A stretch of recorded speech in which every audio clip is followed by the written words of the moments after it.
हे फसल युनिट आहे. तर हे आपले एक IoT डिव्हाइस आहे.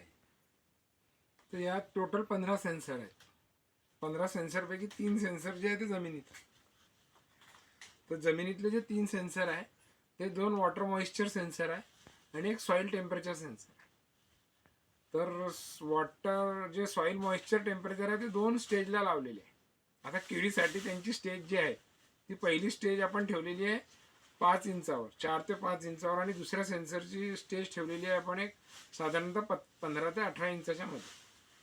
कारण की केळीचे जे ॲक्टिव्ह रूट्स असतात त्यावरती 4 इंचाच्या जवळपास आणि खाली 12 ते 17 इंचाच्या खाली त्या जात नाही. तर एक प्रायमरी मॉइश्चर आणि सेकंडरी मॉइश्चर अशी ती आपल्याला इन्फॉर्मेशन देतात. हिंदी में बात करूं? ठीक है, ओके, अगर आप कर सकते हैं तो कर लीजिए. हाँ, तो वो जो 2 सेंसर है तो क्या होता है कि ये सेंटीबार में अपने को मॉइस्चर का कैलकुलेशन बताते हैं. तो सेंटीबार में इनका फसल का और हमारा जो केले के जो साइंटिस्ट है उनका कहना है कि भाई 30 centibar is the proper moisture for the root zone. तो वो उससे कम या ज़्यादा में जब आता है तो हमको अलर्ट्स आते हैं. तो उसका एक ऐप है जो मोबाइल में कम है ज़्यादा है वो सारा उसमें उन्होंने एक वॉच लगा के रखी है, जैसा गाड़ी के अंदर एक डायल होता है.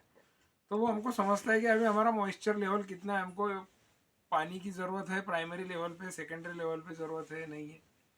सेकेंडरी लेवल का जो सेंसर है वो ऑलमोस्ट थोड़ा ज़्यादा वाटरी कंडीशन में रहता है, और प्राइमरी लेवल यदि हम वाटर कंट्रोल करते हैं तो प्राइमरी लेवल को हम इजीली मैनेज कर सकते हैं, प्राइमरी रूट जोन को. थर्ड वाला जो सेंसर है ज़मीन में वो है सॉइल टेम्परेचर. अब सॉइल टेम्परेचर इसलिए भी ज़रूरी है कि हम यदि जलगांव जिला की यदि बात करें तो जलगांव में आपका मिनिमम टेम्परेचर 60 डिग्री तक भी जाता है और मैक्सिमम 48 तक भी जाता है. पर जो बनाना के जो प्लांट्स है इसका जो अपटेक है ये 10 डिग्री के नीचे यदि टेम्परेचर जाता है तो रूट्स का अपटेक काफ़ी कम हो जाता है. तो कुछ एक नए टाइप के कुछ एक खाद निकले हैं कि जिससे थोड़ा सा टेम्परेचर गेन होता है, या उस टाइप के सल्फर मिश्रित खाद, या तो वो हम उस कंडीशन में दे सकते हैं. तो हमको एटलीस्ट पता तो चले कि हमारे ज़मीन का टेम्परेचर कम है या ज़्यादा है.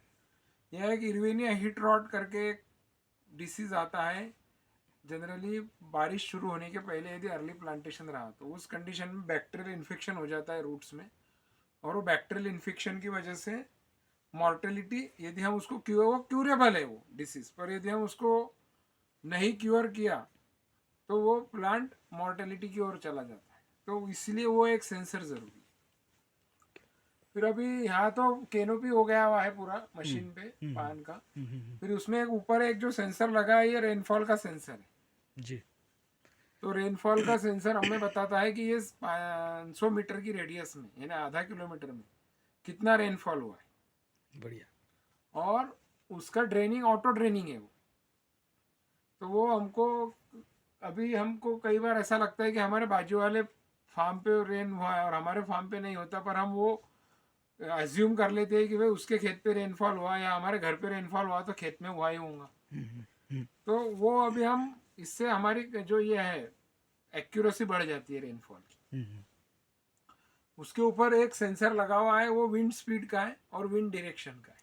Okay, anemometer. हाँ, तो विंड स्पीड और विंड डायरेक्शन से हमको 15 दिन का फोरकास्ट मिलता है. तो वैसे तो केले के अंदर यदि 30 माइल किलोमीटर पर आवर या 40 किलोमीटर आवर के ऊपर यदि विंड स्पीड गया तो हम कुछ नहीं कर सकते. पर उससे हमारा बेनिफिट एक यही है कि यदि हमारे पास हार्वेस्टिंग को आने वाली यदि क्रॉप है रेडी टू हार्वेस्ट, और यदि हमको दिख रहा है कि भाई फोरकास्ट में आने वाले 15 दिन में विंड स्पीड बढ़ने वाला है, तो जितना क्रॉप हमारा हार्वेस्टिंग को रेडी है हम वो ले सकते हैं. उसके बाद में विंड डायरेक्शन का बेनिफिट ये होता है कि जो कोल्ड वेव और हॉट वेव जब चलती है तो कोल्ड वेव और हॉट वेव में जनरली जैसा अभी ठंड के टाइम पे हम देखो तो जो कोल्ड वेव है नॉर्थ टू ईस्ट और वेस्ट टू ईस्ट चलती है कोल्ड सीजन में, और हॉट सीजन में वेस्ट टू ईस्ट होती है. तो यदि हम उसको कुछ बैरियर से भी लगाए हमारे बनाना के फील्ड में तो हम कुछ हद तक चिलिंग इंजुरी या सन बर्निंग इंजुरी हम उसको रोक सकते हैं.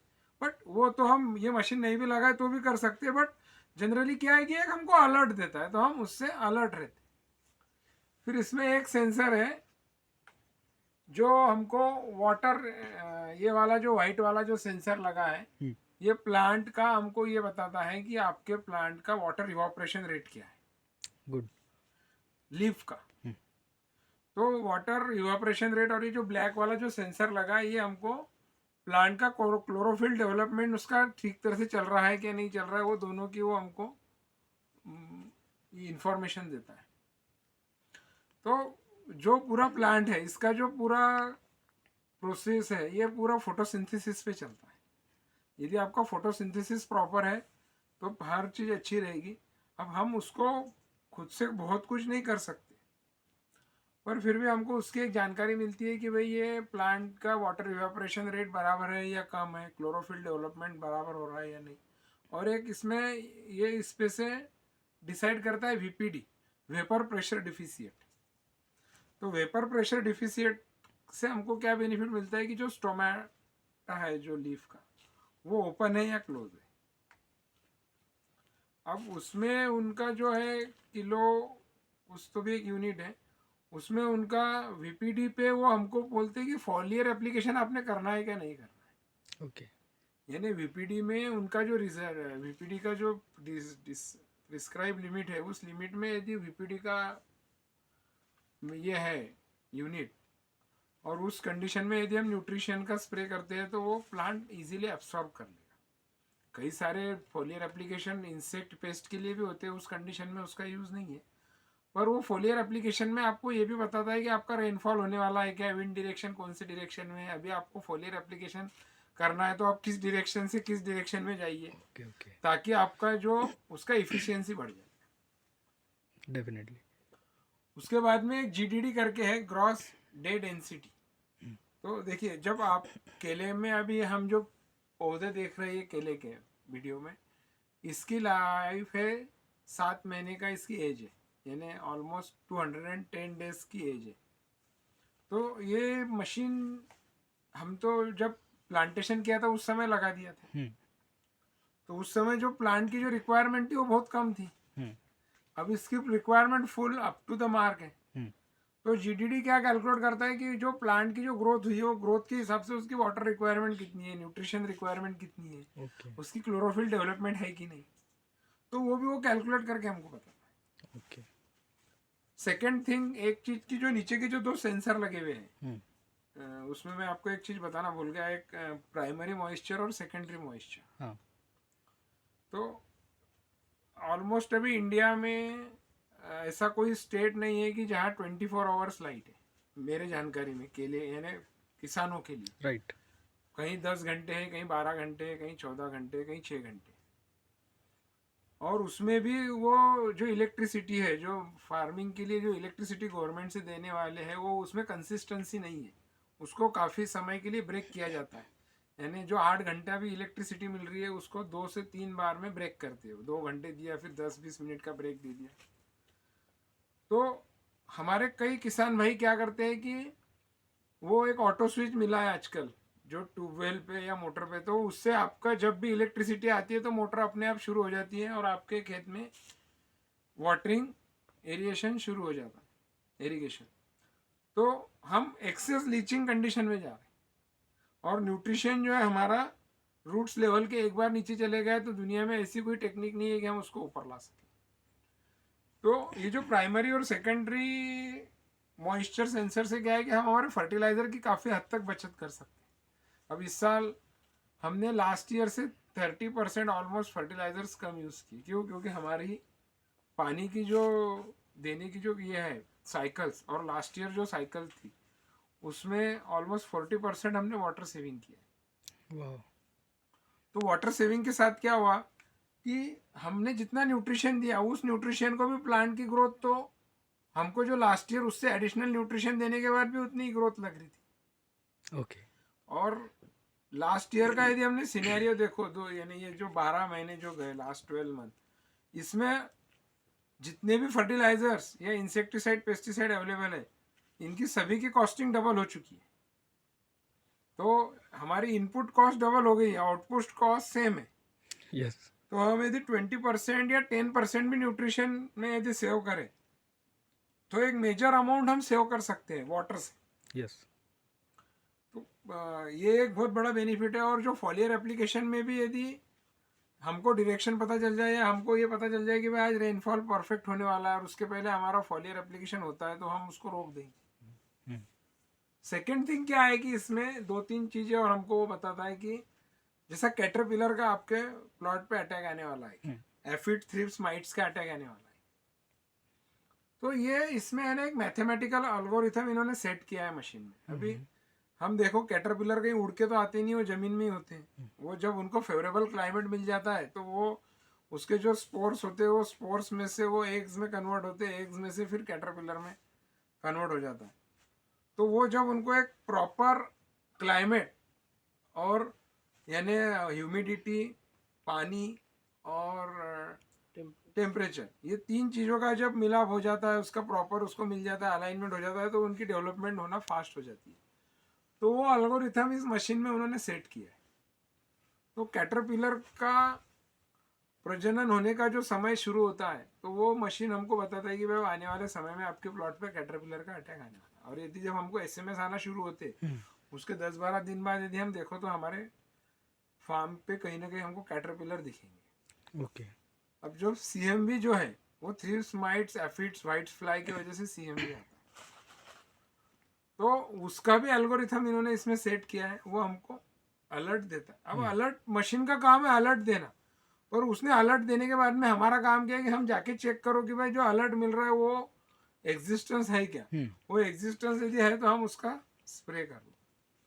पर किसी भी चीज़ का अलर्ट देने के बाद में 50% तो हम वैसे ही थोड़ा ये हो जाते कॉन्शियस हो जाते हैं कि नहीं भाई अभी कुछ ना कुछ तो करो। नहीं तो हम क्या रहते हैं कि भाई बाजू वाले प्लॉट पे आया नहीं है, रिलैक्स। वो मेरे फ्रेंड के प्लॉट पे नहीं है, मेरे रिलेटिव के प्लॉट पे नहीं है, मैं क्यों करूँ, मैं तो अभी आराम की जिंदगी जीऊँ, मुझे कोई टेंशन नहीं। यस। तो ये एक बहुत बड़ा बेनिफिट मिला है हमको। थर्ड उसके बाद कि जो आपका ये है इसमें एक फंक्शन और है आपका, मैं आपको बताता हूँ। हाँ, सिगाटो का। ओके। सिगाटोका का अलर्ट काफी प्रॉपर मिलता है। अब सिगाटोका क्या है? Sigatoka is a fungal disease. और फंगल डिसीज कब डेवलप होता है?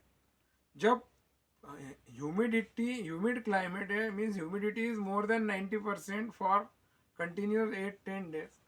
विथ दैट ह्यूमिडिटी आपका टेम्परेचर भी बहुत ज़्यादा है और कंटिन्यू रेन फॉलिंग हो रहा है। तो वो एल्गोरिथम भी इन्होंने इसमें सेट किया हुआ है ह्यूमिडिटी का। यानी ह्यूमिडिटी का तो हमको इन्फॉर्मेशन डे टू डे मिलता है, पर सिगाटोका के लिए तो वो हमको अलर्ट करता है कि भाई अभी सिगाटोका आने वाला है। ये जो एल्गोरिथम इसमें जो दिख रहा है, जो आपकी क्लाइमेटिकल कंडीशन है, it's favourable for the sigatoka. तो आप अभी सिगाटोका का एक फॉलियर एप्लीकेशन ले लो। तो यदि सिगाटोका आने के पहले यदि हम मैंने कोई भी क्यूअर जो है वो प्रिकॉशनरी मेजर यदि हम लेते हैं तो प्रिवेंटिव से बहुत अच्छी होती है। जी जी। यानी तो सिगाटोका तो ऐसी चीज़ है कि यदि एक बार यदि आ जाए तो उसके बाद आप कितने भी स्प्रे लो फिर वो क्यूअर नहीं होता, थोड़ा सा स्लो जरूर हो जाता है। तो सिगाटोका का भी बहुत हमको इसमें बेनिफिट मिला इसका। ओके। तो ऐसे कई सारे इसके फंक्शंस हैं कि जो इसके कॉस्ट को देखते हुए बेनिफिशियल है। सर इसकी कॉस्टिंग? इसकी कॉस्टिंग जब मैंने इसको परचेस किया था जब 55,000 का था ये। अब इसकी कॉस्टिंग कम हो चुकी है, अभी 45 to 50 के बीच में हो गया है। अभी कॉस्ट कम कर दी है कंपनी। जी जी। सो ये यूनिट पोर्टेबल है यानी आप इसको? हाँ, ये यूनिट पोर्टेबल है। सिर्फ आपको क्या करना है कि इसका 1 साल बाद इसमें आपको इलेक्ट्रिसिटी की जरूरत नहीं है यूनिट में, सोलार पे चलता है। और सोलार भी ऐसा है कि यदि 24 आवर्स में यदि 2 आवर्स भी सोलर पैनल आपका सन रेज को ये हो जाए एक्सपोज, तो ये 30 डेज का आपको चार्जिंग देता है। वाह। तो इसमें आपको ऐसा भी देखो, ऑलमोस्ट यहाँ पे मेरा जो सोलर पैनल है वो पूरा लीक से कवर हो चुका है, पर फिर भी मेरी बैटरी मोर देन 90% है। यस। दूसरी बात कि सिर्फ हमको इसमें एक रिचार्ज करना है आपको हर साल कंपनी से। उसका कॉस्टिंग अभी मुझे पता नहीं है। और इससे एक और अच्छी चीज़ ऐसी है कि इसमें जो टाइम टू टाइम जो डेवलपमेंट होना है मशीन में, जैसे आज मैंने एक मशीन लगाया, फिर 2 महीने बाद किसी दूसरे फार्मर ने लगाया, फिर 6 महीने बाद किसी और फार्मर ने लगाया, 1 साल भर बाद और किसी फार्मर ने लगाया। तो इसमें इन्होंने टेक्नोलॉजी दी है कि जो कंपनी जो डेवलपमेंट करेगी वो डेवलपमेंट आपके मशीन में अपडेट होती जाएगी। Oh good. यानी ऐसा नहीं है कि भाई अभी मेरा जो मशीन है वो आउटडेटेड हो गया। यानी मोबाइल जैसा है, आपको मोबाइल पे आपके ऐप के अंदर अपडेट का ये आएगा, राइट राइट। आपको आपका ऐप अपडेट करना है, अपडेट का अलर्ट आएगा, आप ऐप अपडेट करो, आपका मशीन ऑटोमेटिक अपडेट हो जाएगा। गुड। तो इसमें जितनी भी नई तकनीक आएगी समय के साथ, वो मशीन आपको हमको मशीन चेंज करने की जरूरत नहीं। Okay okay. तो हम वो तकनीक को अपडेट करने से वो मशीन जो है अपडेट हो जाएगा आपका ऐप। अच्छा, तो सर इसके साथ मोबाइल एप्लीकेशन एक आता है, प्लस क्या कंप्यूटर पे भी इसका कोई एप्लीकेशन है नहीं, ऑनलाइन? मोबाइल पे आजकल हर मोबाइल पे, हाँ फार्मर के हाँ। पास एंड्रॉयड मोबाइल है, और आप कंप्यूटर पे यदि चाहे तो आपके लैपटॉप पे डाउनलोड कर सकते हैं ऐप। अच्छा आप लैपटॉप में भी देख सकते अच्छा, हैं। दोनों भी। चार एक मशीन का 4 लोग एक्सेस ले सकते हैं। ओके। तो आप 4 लोग कोई भी ले लो, 4 मोबाइल नंबर, आप एक मशीन में 4 लोगों को अलर्ट जा सकता है। हम्म एक चीज और मैं बताने की भूल गया आपको हम्म इस मशीन के बारे में, हम्म कि आज जितने भी किसान भाई हैं, हम्म ये जितने आपके फ्री वाले वेदर ऐप हैं, हम्म। यानी हर किसान के मोबाइल में 1 या 2 वेदर ऐप डाउनलोड है। यस। तो वो हम उस वेदर ऐप से हमारी काफ़ी कुछ जो डेली की जो ये है वर्किंग, वो हम उस वेदर ऐप्स के ऊपर डिपेंडेंसी है। और वेदर ऐप को यदि आप थोड़ा सा स्टडी करेंगे तो 50-100 किलोमीटर के बीच में वेदर ऐप सेम रीडिंग देता है। और रेनफॉल हो या टेम्परेचर हो या विंटर का सीजन हो, 15-15 किलोमीटर में काफ़ी मेजर वेरिएशंस है। हम्म। तो ये मशीन से हमको वेदर की इंफॉर्मेशन काफ़ी प्रॉपर मिलती है हमारे उस प्रॉपर फार्म लोकेशन की। माइक्रो क्लाइमेट की इंफॉर्मेशन हाँ, एक्यूरेट माइक्रो मिलती क्लाइमेट की है। इंफॉर्मेशन मिलती है। राइट। तो हमको वेदर ऐप पे हमारी डिपेंडेंसी जीरो हो जाती है। बिल्कुल बिल्कुल। और वेदर ऐप में आज जो सपोज रावेर का जो वेदर ऐप में जो वाटरफॉल रेनफॉल बता रहा है, क्या वही जलगांव में भी वही बताने वाला है, पर जलगांव में पानी गिरता है, रावेर में नहीं गिरता। हम्म। दूसरी एक चीज, वेदर ऐप एक ऐसी चीज है कि वेदर ऐप में आप सिर्फ जो प्रेजेंट है और फ्यूचर है वही देख सकते हैं। हम्म। आपके प्लॉट में हिस्ट्री क्या है वो आपको पता नहीं चलता। Yes yes yes. तो ये जो ऐप, ये जो मशीन है, ये आपको वीकली मेल भेजता है आपके मेल आईडी पे। ओह। और वो वीक में आपका सारे पैरामीटर्स क्या थे वो आपके ऑटोमेटिक आपके पीसी के अंदर स्टोर हो जाते हैं। Okay okay. तो कई बार क्या होता है कि भाई लास्ट ईयर हमने क्या काउंटर मेजर किए थे, टेम्परेचर इतना डाउन हो गया था तो, या टेम्परेचर इतना राइज हो गया था तो हमने क्या काउंटर मेजर लिए थे, या इतना हेवी रेनफॉल हुआ था तो क्या काउंटर। तो उस समय हमारे पास वेदर का कोई डेटा नहीं होता है। Yes yes. पर इस डिवाइस में हमारे पास पूरा डेटा सेव होता है कि लास्ट ईयर मेरे प्लॉट का टेम्परेचर कितना रहा है। यदि मैं आपको अभी बताऊँ तो मैं आपको पूरा शो कर सकता हूँ कि मेरा ये जो प्लांटेशन है 20 मई का प्लांटेशन है। 20 मई से आज आपकी डेट है 16 दिसंबर। 16 दिसंबर तक किस डे कितना टेम्परेचर रहा है, किस डे कितना रेनफॉल हुआ है, लोअर टेम्परेचर कितना रहा है, अपर टेम्परेचर कितना रहा है, ह्यूमिडिटी कितनी थी, वीपीडी कितनी थी, हर चीज़ जो है मुझे कस्टमाइज भी मिल सकती है, वीकली भी मिल सकती है, मंथली भी मिल सकती है, ईयरली भी मिल सकती है। ग्रेट। और उसका एक पीडीएफ शीट मुझे वीकली मेरे मेल पे आती है। तो मैं मेरे प्लॉट का वेदर जो है वो वेदर का भी स्टडी में इजीली कर सकता हूँ। ग्रेट। और ऐसा कोई ऐप नहीं है, मेरे पास खुद के पास 2 वेदर ऐप भी हैं पेड वर्जन वाले, पर उसमें हिस्ट्री नहीं आती। राइट। उसमें आप पेड वर्जन लो तो उसमें आने वाला जो टाइम है वो 2 महीने 20 दिन 35 दिन 45 दिन तक चले जाता है, पर बैक डेट में वो आपको कोई डेटा नहीं देता। Right right. तो बैक डेट का पूरा डेटा हमारे पास स्टोर रहता है, उसका हम काफ़ी अच्छी तरह से आने वाली फसल के लिए यूज़ कर सकते हैं कि भाई उस साल ये टेम्परेचर था तो मेरी क्रॉप ऐसी थी, तो मैं एक बार देख तो लूँ कि round the year minimum temperature कितना गया था, मैक्सिमम कितना गया था, दिसंबर में लोअर साइड टेम्परेचर कितना गया था, मई में हायर साइड टेम्परेचर कितना गया था। मैंने प्लांटेशन करने के बाद में मेरे को जर्मिनेशन का कोई इशू तो नहीं आया, डेवलपमेंट का कोई इशू तो नहीं आया, फ्रूट डेवलपमेंट का कोई इशू तो नहीं आया। और फसल के बारे में मैं एक चीज़ आपको और बताना चाहूँगा कि आप फसल जो है प्रोक्यूरमेंट बिजनेस में भी उतर गए। हम्म, हम्म, हम्म, तो जो फार्मर ने फसल की यूनिट लगाए उनसे तो वो अपने वेजिटेबल्स और ग्रेन्स के जो क्रॉप्स है या फ्रूट्स क्रॉप है वो परचेस करने वाली है। हम्म, और उसके अलावा जो नॉन फसल फार्मर्स है हम्म, उनसे भी वो यदि अच्छी क्वालिटी का उनका फ्रूट्स वेजिटेबल्स या ग्रेन्स है हम्म, तो वो भी परचेस करेगी। Great great. तो पूरा एंड टू एंड सॉल्यूशन फसल अभी फार्मर को देने वाला ओके। सर एक क्वेश्चन था, ये जो पोल है है। ये इसी यूनिट के साथ है या आपने अलग नहीं, से? ये पोल हमने अलग से लगा, ये अलग पोल से। हमको लेना है। तो it depend upon your crop height. या इट्स हाँ डिपेंड ऑन आवर क्रॉप। हाँ, करेक्ट। अगर सपोज कोई कॉटन में यूज़ कर हाँ, रहा तो है 6 फुट का तो वो उसकी हाइट कम चाहिए। कम चाहिए। हाँ वो यही है। ये यदि इसको पोमोग्रेनेट में यूज करते तो 10 फीट, या अभी हमने 18 फीट का लगाया। हाँ हाँ इसको हम यदि ग्रेप्स में यूज करते तो 8 फीट तक की हाइट सफिशिएंट है। हाँ हाँ। और ये जो पाइप है ये हमने इसको आरसीसी में भी फिक्स नहीं किया है, सिर्फ जमीन में गाड़ दिया है। Okay okay. ये ने मशीन का कोई कॉस्ट वजन नहीं है। हाँ हाँ। और ये थेफ्ट में यदि कोई मशीन यदि चुरा के ले जाता भी है तो इसका शायद कंपनी अभी जो नए फार्मर है उनको इंश्योरेंस दे रही है मुझे लगता है। और यदि ले जाता भी है तो इसकी यानी वैल्यू 0 है। वो ऑपरेट नहीं कर पाएगा कहीं कोई से कोई क्योंकि ऑपरेट उसका नहीं कर एक्सेस पाए। आपके पास है। हाँ, नहीं एक्सेस क्या, इवन वो भंगार मैंने कबाड़ी मार्केट में भी बिकेगा, उसमें है ही नहीं कुछ, सब प्लास्टिक, ओके ओके। कुछ नहीं काम। हाँ। हम्म, तो यानी कई फार्मर्स के दिमाग में ये चीज आती है कि भाई इतना 50,000 का यूनिट लगाने के बाद कोई चोर के लेके गया तो थेफ्ट हो गया, हम्म। तो थेफ्ट वाला ले जाके क्या ले जाएंगे, उसको कुछ वो बेच ही नहीं पाएगा ना, उसमें है ही नहीं, सब फाइबर है। राइट। सिर्फ उसका ऊपर का जो कवर है वो पतरे का है, हाँ। अंदर पूरा एक सर्किट लगा हुआ है बस, इसके अलावा कुछ नहीं है। Okay right. तो और सेंसर, तो सेंसर ऊपर लगे हुए, सेंसर भी पूरे आपके फाइबर के हैं, तो वो उसके कोई यूज के नहीं है। Right right. सर आप कुछ कहना चाहेंगे इस पे? अभी ये हमारे यहाँ पे हमारे एरिया में ये दूसरा यूनिट है।